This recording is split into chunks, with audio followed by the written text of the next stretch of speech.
inside when it was cold. Yeah. Here? Yeah, it was during the winter. I guess it was really cold. It starts to see things. I'll do whatever you want. Okay. So, like my kind of cold. Yeah.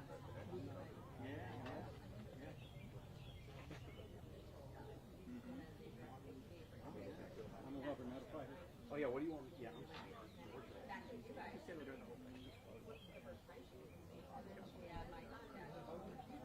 Wait.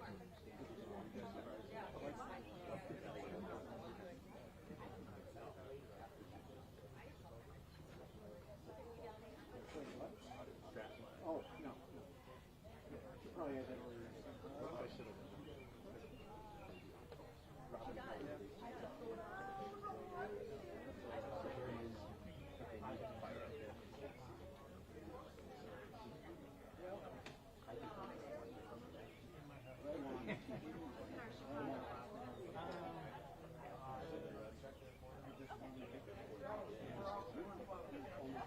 No.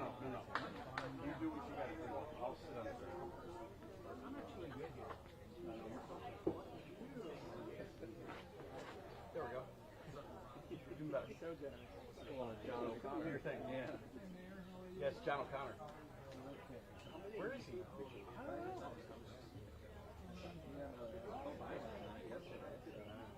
Can we get a shot of you holding up a hot dog with Durbin? One dog, I know. I think that's a dog, not a guy.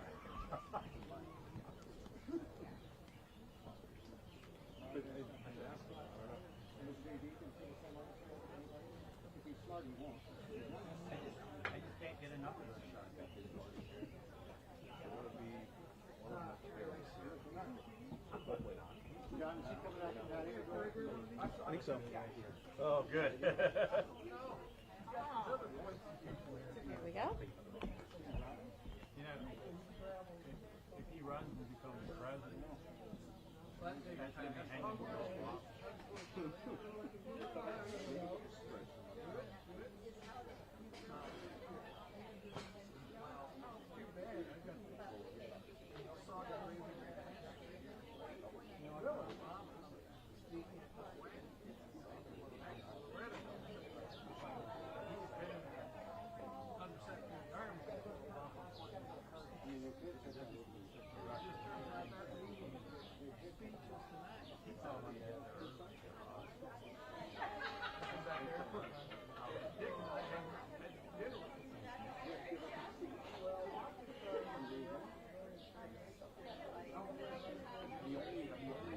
Good. How about you? Good. Figured either you Oh, okay.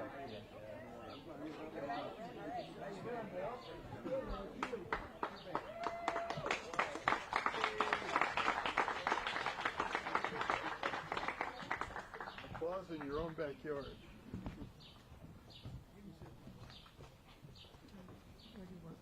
You're right where I need you.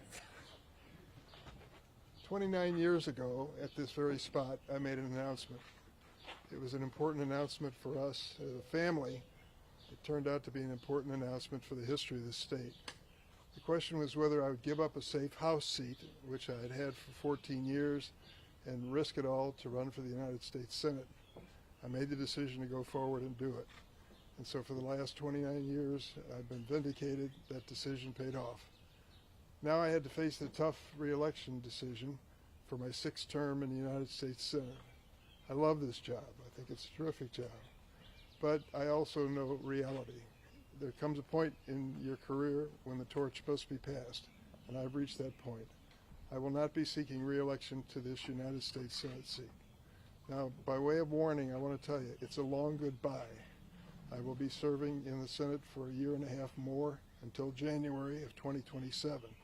And I plan on being actively involved in the business of the Senate during that entire period of time.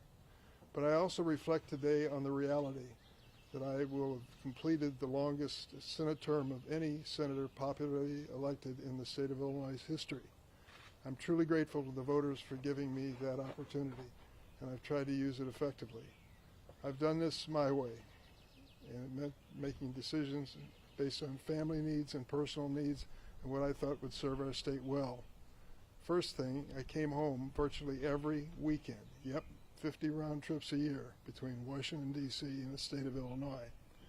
Many of the times I came home after going through Chicago on a Saturday and invited friends who were here to have a glass of wine on my deck while we sit there and watch the White House Correspondents' Dinner from my deck.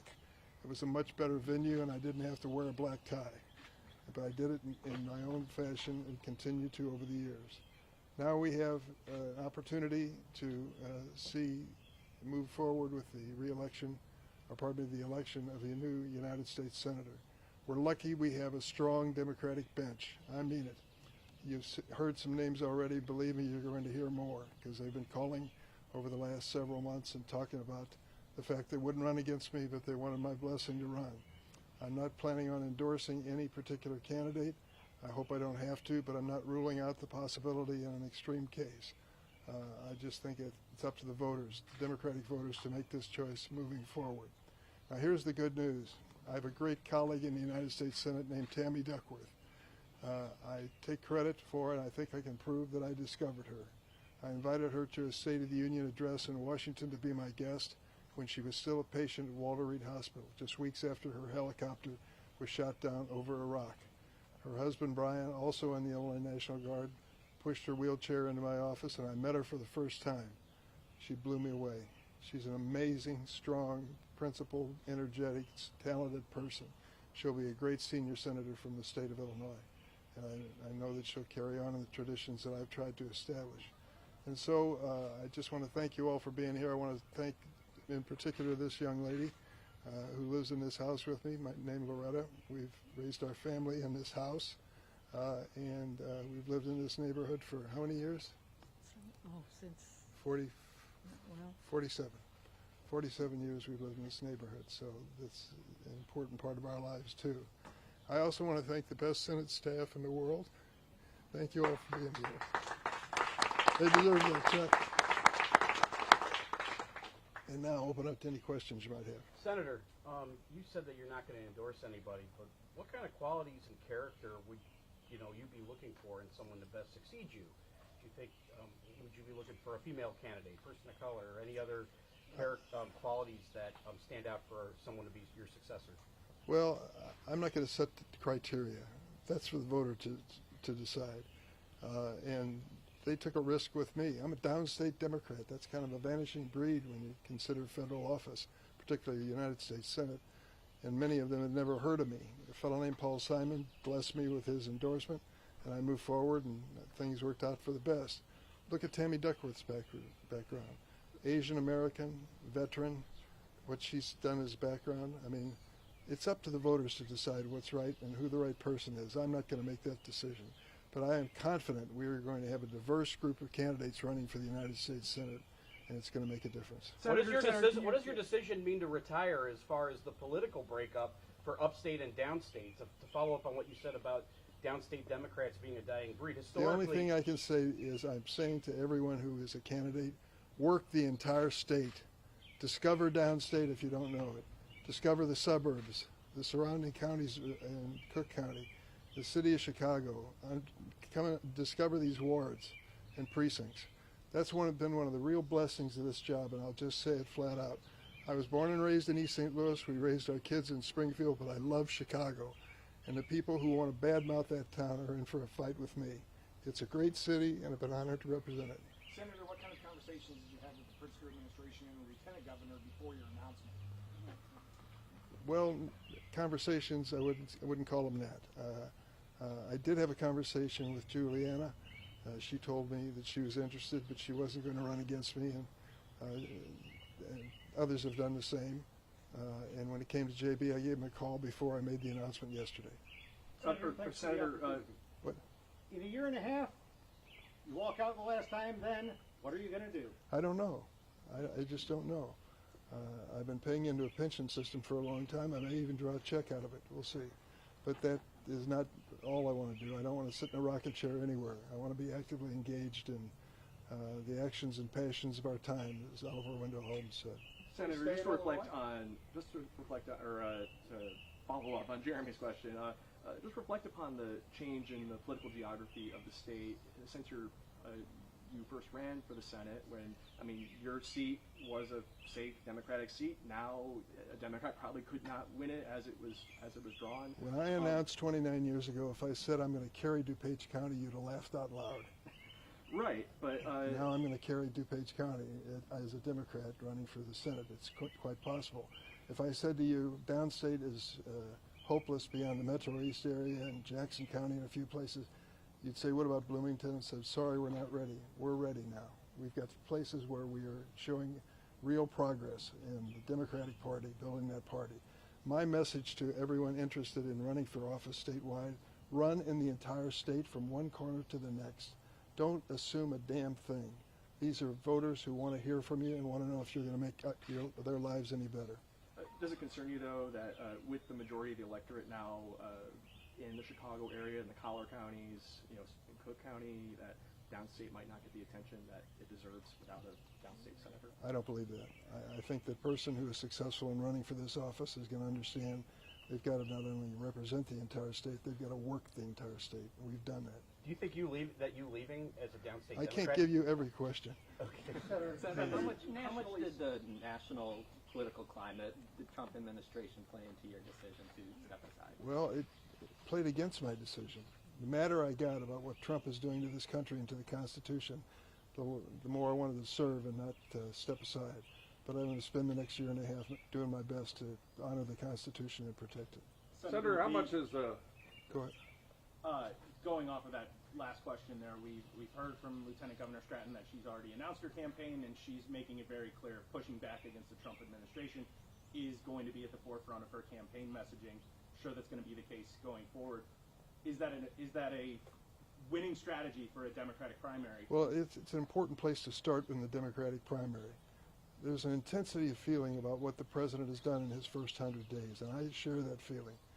There is an energy that you see in the rallies that are taking place around the state and around our country on a regular basis.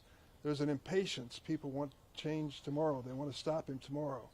Some of them are not realistic. We just don't have a majority in the House and the Senate. There's a limit to what we can do. But it is the starting point for any party that's out of the White House, as we will be in this next bi-year election. What do Democrats need to do to win back the majority? Because their approval rating nationally right now is not that great. Well, having a unified message is tough when you don't have a candidate for president or a president. It's kind of a chorus instead of an individual that you focus on for that purpose. But we will be unified in our message, and the person who will unify us is Donald Trump. Let me tell you, that trade war that he has initiated in the United States is going to be devastating to the state of Illinois. Go to the Farm Bureau and ask to meet with them privately. They don't want to speak publicly about this. And ask them what it will mean if we go through with tariffs on their exports. Go to the CEOs of corporations who called me and told me they were desperate to make a decision on their future, but they couldn't make it because of the prospect of the tariffs. He's creating a devastating economy, and that is the starting point of our election campaign. Senator, life has seasons, and when you look back and think, that time I was in the United States Senate, what are going to be the first one or two memories that come to mind? Well, I don't know if it's quite that easy. I would tell you that it's an honor that I never dreamed that I would have. I've worked with some extraordinary people. I've witnessed history being made, and I think of the people I served with, Teddy Kennedy, John McCain, the list goes on and on from there. And they have basically, as far as I'm concerned, made history, and I witnessed it, was part of it in some instances. So that was important to me. But I'll also tell you that getting things done that make a difference in the lives of people I represent makes all the difference in the world. I look back, for example, on something I did in the House of Representatives. It seemed almost inconsequential to ban smoking on airplanes. It ended up being a tipping point, and the whole problem with health care and tobacco changed with that as a starting point. People started saying, if secondhand smoke is dangerous in an airplane, well, what about a bus? What about a train? What about an office building? What about a restaurant? And I want to add that my wife, Loretta, worked for the Lung Association and helped to change the law in Illinois to make it safer for people in restaurants and places like that. Senator, Senator, can you you're- go back to when did you first start considering that this was going to be your last term, and was there something that was sort of the tipping point for you? No, this came down to this. I'm 80 years old, all right? I feel good and strong and healthy and go to work like I'm supposed to, travel back and forth to Washington every week. But I had to project forward. The campaign's going to last 2 years, and then you're going to serve 6 years. So are you ready to make an 8-year commitment? That's the truth and the reality of the United States Senate. I didn't think at this point it was the right thing to do. I think it was the right thing to pass the torch on to another generation. Do you have specific priorities for? Do you have specific priorities for yourself, being in the minority party for this last year and a half in office? Well, I'm going to look for opportunities, but I'm going to spend a lot of time talking to my Republican colleagues, many of whom have sent me nice messages in the last 24 hours. I'm going to beg them to stand up and fight with us to protect the constitutional authority of the United States Senate. We can't give this away. Trade, for example, I know you follow agriculture very carefully. The trade war and the decisions on trade policy under the Constitution are on the backs of Congress. We said in an emergency situation we would delegate that to the president. This president is declaring emergencies that don't exist. We don't have an emergency situation with Canada. For God's sake, it's one of our most important trading partners. And now we're going into a trade war with Canada. Is that the message of the last presidential campaign? People laugh out loud when you say that. But it's sad that we've reached that point. The point I'm making to you is if we as a Congress step up and assert our constitutional authority and responsibility, then we can slow down this president from all these executive orders that he's been issuing. Senator Durbin. Can you say as to why you think Democrats have nationally a lower polling than they've had in decades? Why is that the case? Well, there's a disappointment among some progressives that we lost the last election. But I think they can be brought back into the fold if we aggressively go after this administration and their violations of the Constitution and offer an alternative. In a short period of time, in the first 100 days, Donald Trump's approval ratings have been going downhill. And it just reflects the fact of how radical his ideas are and how unacceptable they are to most families. So, I think we can build this party. I think we can build it back into a majority party. We got to get started with the off-year election. What do you think are some of the reasons why the polling has come down for Democrats? What are some of those specific things that you see where, that tripped them up? Well, there's a disappointment that we didn't address the issues, the cost of living issues. But remember this president, remember what he promised about the price of eggs and the price of food people face in the grocery stores? Doesn't talk about it anymore, does he? Because exactly the opposite is occurring. His trade war is going to raise prices on American families at a time when they thought the message of the last election was they had a friend in Donald Trump who would bring down costs for families. That's not a fact. It hasn't happened.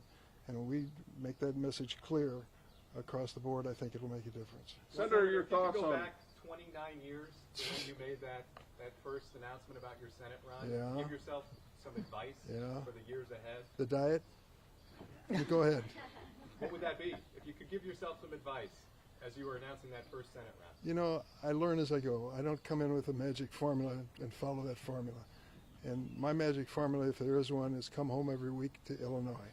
Make sure you keep in touch with this state from one corner to the next. Stick with your family and your base here in Springfield, but don't give up on Chicago. It's a great city. It lets you in on a little secret. We did some polling after 10 or 12 years I've been in the Senate, and we asked the voters, where do you think Durbin's from? The people in Chicago said, well, of course he's from Chicago. And the people downstate said, well, of course he's from downstate. And I said, whatever we're doing, keep doing it. And it just meant being a person available all around the state at all times. And that really sees you through. You build up a base of support, and I tried to do that. Given the tensions that exist between upstate and downstate Illinois, do you think that you leaving the Senate as a downstate Democrat exacerbates that? No, I don't. I can't speak for a person who will succeed me as nominee, but I can speak for Tammy Duckworth. She spends a lot of time downstate, and for her it's a special challenge, and I respect her very much for it. She understands the importance of the whole state. We're seeing a generational shift in the people that are now not running for Senate seats. Is an older member of the U.S. Senate? I not beg the your oldest pardon? One. Grassley's got you there. Is there a need for that? Did you ever feel that your age got in the way of the decisions you made or how you represented the people? No, not at all. And let me tell you something. I made this point in other interviews. Bernie Sanders is older than I am. He's drawing thousands of people that rally rallies at places, that red states, with AOC and other people. He's got a lot of energy, and he's already announced he's running again in 2 years or 4 years, whenever he's up next. Chuck Grassley is a perfect illustration. He visits every county in his state every year. I sit next to Chuck in the Judiciary Committee.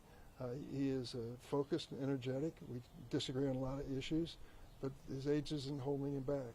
You got to be honest about this, though. And many times it's tough to be self-critical when it comes to something as personal as age.